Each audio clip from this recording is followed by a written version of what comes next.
Bonjour à tous et bienvenue pour cette émission spéciale enregistrée depuis les fêtes maritimes, depuis le Wojo avec le Brest-Bretagne Handball. Plusieurs invités avec nous sur ce plateau. Gérard Le Saint, le président du BBH. Bonjour Gérard, merci d'être là. Oui, bonjour. Je suis ravi d'être avec toi. Hervé. Laura Canor, nouvelle joueuse du BBH. Bonjour Laura, on a hâte de faire ta connaissance. Bonjour à tout le monde, bonjour.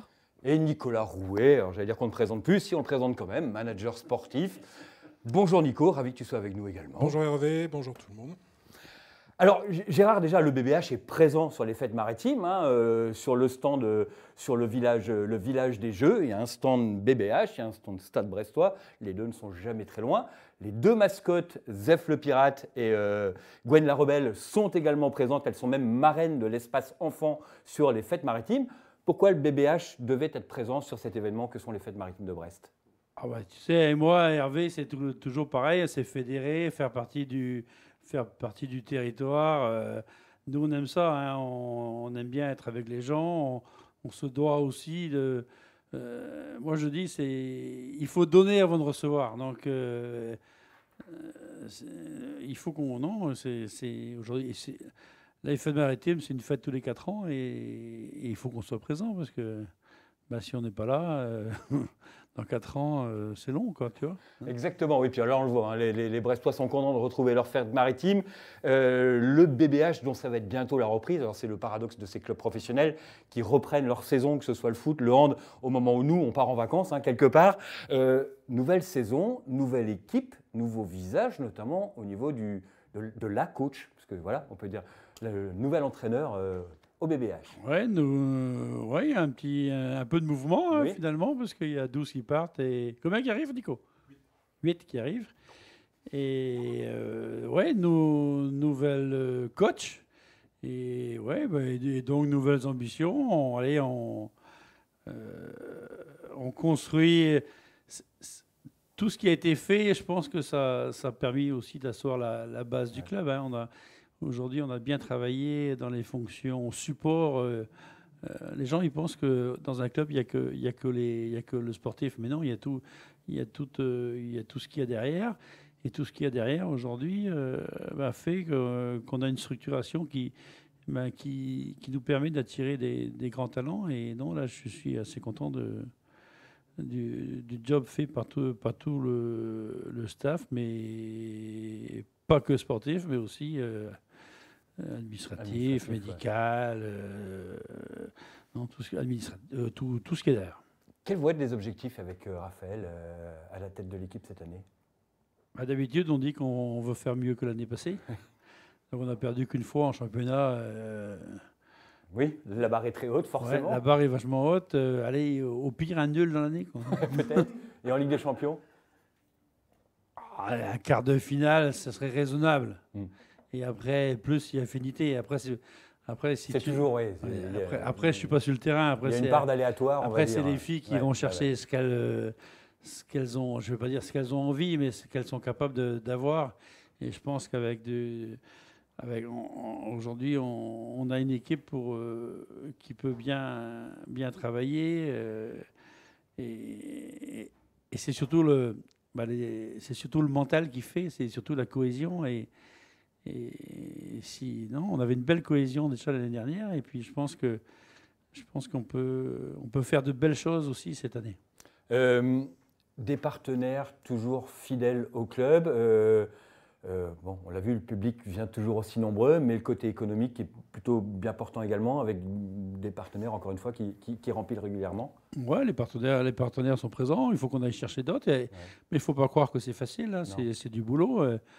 Moi, là, tiens, je viens de signer un partenariat il y a une demi-heure, là.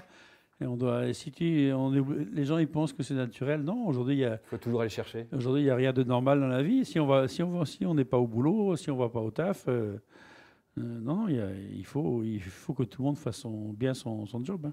Je le disais, le public répond présent, les abonnements viennent de débuter. L'idée, c'est de jouer avec le plus de monde possible toute l'année, le guichet fermé. Moi, mon ambition, c'est guichet fermé, hein, que ce soit au foot ou au hand. Au foot, on a réussi à faire 17 matchs sur 18 l'année dernière. On fera 18 matchs à guichet fermé sur 18, plus 4 plus 4 à Guingamp derrière. Enfin, tout le monde, tout à guichet fermé. Au BBH, ça va être pareil. On a fait la Champions League, on a pratiquement tout fait à guichet fermé, Nico. Il manquait que dalle. Quasiment, ouais. Il y a eu quelques matchs. Le championnat, il nous manque 350 personnes. Mais je pense que, allez, cette année, encore une année où il y a quelques places vides. Et dans 2 ans, allez, à rabord. Faudra s'y prendre en avance pour avoir Ah, ses mais billets. c'est ça qui attire les gens. C'est ça le but, oui. Les gens, ils veulent aller dans les endroits où on ne peut pas. Oui, Donc oui. si c'est complet, ils vont essayer d'avoir des billets. Et on compte sur notre lière gauche. C'est ça? Exactement. Il y a Pour nous marquer plein de buts et que les gens viennent nous voir. Non, mais moi, je suis confiant. Des fois, je mets des trucs dans ma tête, mais finalement, je raconte pas que des conneries. Oui, mais ça, c'est bon. Alors, présentation du maillot en direct, le nouveau maillot de la saison. Nico, tu vas pouvoir prendre le micro pour nous expliquer l'explication. On peut peut-être le montrer, Gérard? Alors, c'est un maillot qui a été pensé avec une agence en collaboration avec notre service communication. Et donc, le but, c'était de faire quelque chose de très brestois parce qu'on est breton. Nico, tiens, mets la caméra. Voilà. Est-ce que je vous donne Pas mal. Ouais, non, mais au niveau de la taille, on est bien. C'est un S en plus. Donc, ouais, on est breton, on est finistérien, mais on est avant tout brestois. Donc, le but, c'était d'avoir un petit rappel sur la ville avec le pont de recouvrance que vous pouvez voir là, et aussi d'avoir quelque chose qui peut se porter en dehors du sport, en dehors de la salle, quelque chose qui puisse être un petit peu sportswear, un peu voilà, dans la rue, quelque chose que tout le monde peut mettre tous les jours. Voilà. Et on espère qu'il va plaire à tout le monde. Il faut noter aussi que cette année, on sera de retour, enfin, on sera en blanc à domicile, contrairement aux années précédentes. Et donc avec le but de faire des marées blanches, des murs blancs, de faire voilà, tout en blanc pour supporter les filles toute la saison. Il y a une dimension économique au fait de vendre beaucoup de maillots, comme au foot par exemple. Ça ne représente pas énormément dans le budget, mais c'est quand même aussi l'image de marque. Ouais. C'est la représentation du club. Et nous, on voudrait qu'il y ait, on le voit dans beaucoup de clubs en Europe, il y a énormément de clubs où les gens viennent tous en maillot. En maillot au match, ouais. Et c'est une culture qui n'est pas forcément française. Je ne dirais pas que c'est le problème ici, mais c'est pas. Donc on voudrait aller de plus en plus vers ça. Donc ça va prendre du temps, mais cela passe par des jolis maillots un peu originaux. Et on a cette possibilité de les créer, de les faire ici, contrairement au foot où c'est un peu plus restreint dans le choix. Donc là, on ne va pas se priver et puis on va essayer de faire des beaux maillots tous les ans. Un point sur le recrutement avec toi, Nico. Gérard l'a dit, il y a du mouvement cette intersaison et il y a des jolis noms. et pas que celui de Laura à côté. Oui, alors un des premiers noms est à côté de moi qui a été annoncé cette saison, Laura qui arrive de Rapid Bucarest et qui donc était à Metz auparavant. Et donc on a en tout recruté 8 joueuses, donc pour 13 départs même à l'intersaison. Et on a, quelques Françaises internationales. On parle de Mélino Candy, Oriane Ondono, Floriane André. On a également une internationale allemande nouvelle qui rejoint une qu'on avait déjà, donc Annika Lott, qui arrive donc d'Allemagne. Et puis surtout le dernier nom aussi, qui a été officialisé il y a une semaine, celui d'Anna Viakireva, qui nous permet de changer un peu de dimension, notamment dans la perception que les autres clubs peuvent avoir de nous, c'est-à-dire qu'elle a adhéré à notre projet et dans une concurrence qui était féroce, et on en est très fiers. Et c'est vraiment agréable de pouvoir justement présenter un projet. Gérard parlait tout à l'heure des structurations, de pouvoir présenter un projet solide aux joueuses et d'avoir les moyens de nos ambitions, de pouvoir avoir les moyens de structurer ce club et derrière d'en faire la promotion pour attirer du monde. Donc ça, c'est vraiment quelque chose d'agréable et qui va, je l'espère, continuer sur les prochaines années. Pour Anna... Il va falloir s'y habituer. Hein. Viakireva, pardon, elle est considérée comme une des meilleures joueuses du monde, si ce n'est la meilleure joueuse du monde. Comment on fait pour la convaincre quand on est le BBH, quand on est Brest? Gérard arrive et il dit tu viens jouer à l'Arena, il y aura 4000 personnes. Hervé. Ouais. Nico. Non mais... vous êtes en compétition avec d'autres clubs, j'imagine. Il y a une dimension financière, humaine, structurelle. Autant je te dirais qu'avec les gars au foot, c'est beaucoup. Ils voient que le pognon. Mais autant les filles, elles ont une approche beaucoup plus globale. Ouais. Et il n'y a pas que l'argent qui les attire. Il y a le projet, il y a la structure d'entraînement. Le public. Ouais, il y a tout. Même Nico te dira, il y a même une qui nous demande comment elle est notre politique RSE, tu vois. Ah d'accord. Okay. Non, ça va. Oui, c'est un ensemble. C'est tout un ensemble et c'est vrai que nous, on s'est bien structuré aujourd'hui hors sportif et je pense que ça fait du bien et aussi peut-être que notre petite Maslova nous a peut-être aidé aussi, Nico, non? Oui, il y a le bouche à oreille entre les joueuses aussi. Les meilleures ambassadrices, c'est les joueuses. Parce que c'est elles qui ont vécu, on peut leur raconter tout ce qu'on veut quand on va les rencontrer. Celles qui ont joué au club, c'est les meilleures ambassadrices pour dire. Voilà. Et pour rebondir sur ce que disait Gérard, l'argent, en fait, une joueuse comme Anna Viakireva, elle aura le même argent partout. C'est-à-dire quoi, tout le monde est prêt à ouvrir son porte-monnaie en grand. J'exagère à peine. Oui, non, mais je vois. Et donc, en gros, c'est après, c'est tout ce qui est à côté. Ouais. Voilà, ça fait 1 an et demi qu'on travaillait sur le dossier. On l'a rencontré plusieurs fois, son agent aussi. Donc, c'est aussi ça qu'il faut faire fonctionner. C'est des dossiers qui prennent du temps. Et on essaye d'éviter d'être dans les opportunités et d'être dans des trucs plutôt sur le long terme, réfléchis avec le staff technique. Et derrière, à nous de faire le travail pour les attirer en leur donnant les éléments qu'elles veulent. Avant de donner la parole à Laura, justement, la reprise, les dates clés, je disais, hein, c'est au moment où nous, on part tous en vacances, on se met sur pause, que vous reprenez le chemin de la salle. C'est quoi les dates clés là, pour la reprise Préparation en 2 temps cette fois, puisque c'est une année olympique. Donc les non-olympiques reprendront vendredi, avec des tests physiques. Vendredi 19. D'accord. Donc on aura 11 joueuses professionnelles présentes, et on en a 6 aux Jeux olympiques. Donc une préparation pendant 1 mois avec ces joueuses-là, plus celles du centre de formation, avec des temps de stage notamment aussi. Et on commencera les matchs amicaux à peu près au moment où les internationales reviendront, c'est-à-dire entre le 20 et le 25 août en gros. Et il y aura donc un tournoi amical dans le nord de la France et un autre à La Roche-sur-Yon. Voilà, reprise de la compétition le week-end du 7-8 septembre avec la réception de Vipers, qui était le club d'Anna Viakireva. Donc il y aura l'occasion de les battre pour son premier match avec nous.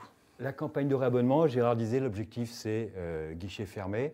On en est où? Ça commence quand Alors ça commence le 23 jusqu'au 1er pour les réabonnements. Réabonnement, d'accord. Et ensuite à partir du 5 pour les abonnements. Il ne faudra pas traîner. Les autres années, ça se passe comment? Vaut mieux être parmi les premiers que se dire j'ai un peu le temps. On espère qu'il ne faudra pas trop. Maintenant, on voit que cette année, il y a des signatures et une en particulier à la fin qui fait qu'on voit que ça commence à frémir un peu plus. Mais quand les gens commencent à demander c'est quand que ça commence, voilà. Je pense qu'au niveau des partenaires, ce n'est pas mon secteur, mais il y a aussi des sollicitations un peu davantage depuis les derniers recrutements. Gérard peut le confirmer peut-être. Elle donne envie, l'équipe qui arrive là, aux gens autour de toi? Les gens ils demandent comment on a fait. Donc il y a une envie, il y a une vraie envie. Il y a une vraie envie et on espère que ça va se matérialiser par donc, des partenariats qui nous aideront à grandir et aussi davantage d'abonnés, de gens qui viennent au match pour avoir des guichets fermés tout le temps et une base fidèle autour de nous, puisque c'est aussi notre marque de fabrique. Oui, et puis beaucoup de bruit dans la salle. C'est ça, exactement. Et on a le calendrier. Le calendrier, c'est quoi? Demain, le calendrier français. Ah bon, d'accord. Demain. Demain. Rendez-vous sur le site de BBH si vous voulez voir le calendrier. Laura, qui s'est engagée pour 2 saisons au club, ailière gauche, comme le disait Gérard. Tu jouais en Roumanie au Rapide de Bucarest. Tu as une sœur jumelle qui va faire les JO là dans quelques jours, Orlan. Alors, par rapport à tout ce qui a été dit là, sur le fait que tu arrives à Brest, qu'est-ce qui t'a convaincu de t'engager ici avec le BBH par rapport à tout ce qu'on a pu attendre? Alors bon, ils l'ont dit, le financier, ce n'est pas forcément le critère numéro 1. Est-ce qu'il y avait d'autres choses, toi, qui justement t'intéressaient dans le fait de t'installer ici? Premièrement, c'est que je voulais retourner en France. En France, oui, déjà. En France, c'était une grande volonté et aussi c'était une volonté aussi de rester au meilleur niveau.